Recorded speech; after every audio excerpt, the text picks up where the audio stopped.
রাত্রে ভীষণ কান্না করেছিল। তো যেগুলো ওষুধ ছিল খাইয়েছি, আবার আজকে ওষুধ খাওয়াতে হবে। আর ওষুধ খাওয়ানোটা হলো মায়েদের কাছে টাফের বিষয়।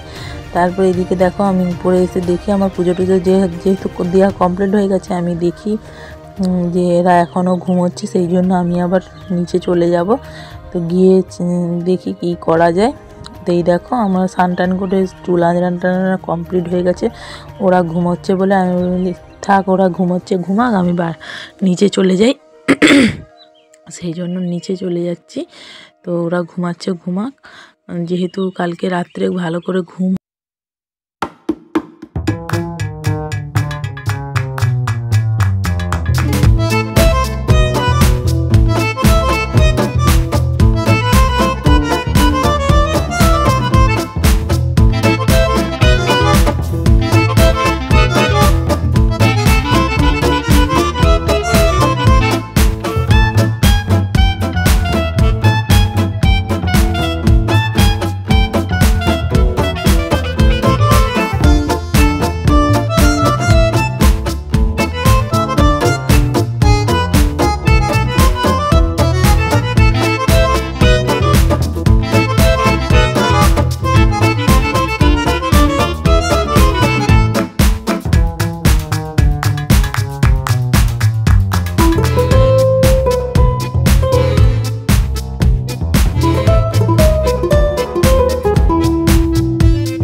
তোরা উঠতে পারবি তার আগে উঠে পড়ে, কিন্তু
মেয়েকে খাইয়ে দিলাম ডিম সিদ্ধ আর এই যে ডালিয়া করছিলাম। তারপরে এই যে দেখো বিকেলবেলাটা এইদিকে পুকুদের বাড়ি এসে মুড়ির বস্তা মাথায় নিচ্ছে, ওটা আর কি দেখাচ্ছে। ও শুধু কেমন করে নিচ্ছে শুধু দেখো। তো যাই হোক, তারপর আর ভিডিও করা হয়নি। এই যে একবারে চলে এলাম সন্ধ্যাবেলাতে ম্যাগি খাওয়াচ্ছি। তো আজকের ভিডিওটা এতটুকুই, ভালো লাগলে সবাই লাইক করে